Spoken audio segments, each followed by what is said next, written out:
अभिनेता गोविंदानं शिवसेना शिंदे गटात प्रवेश केलाय। मुख्यमंत्री एकनाथ शिंदे यांनी महाराष्ट्रात केलेल्या कामानं प्रभावित झाल्यानं शिंदे गटात येण्याचा निर्णय घेतल्याचं गोविंदानं सांगितलंय।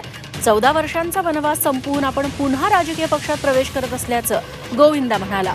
कला आणि सांस्कृतिक क्षेत्रातली जबाबदारी प्रामाणिकपणानं निभावेल असा विश्वास आणि आश्वासन गोविंदानं मुख्यमंत्री शिंदेंना दिलं।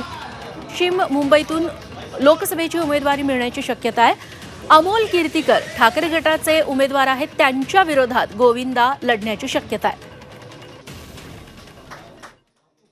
धन्यवाद देतोच, परंतु आपल्या वतीने मला मिळालेली ही जिम्मेदारी किंवा काम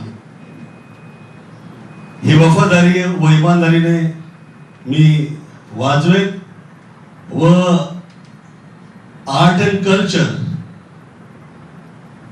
हा जो सब्जेक्ट आहे मी सेवा प्रदान करेन।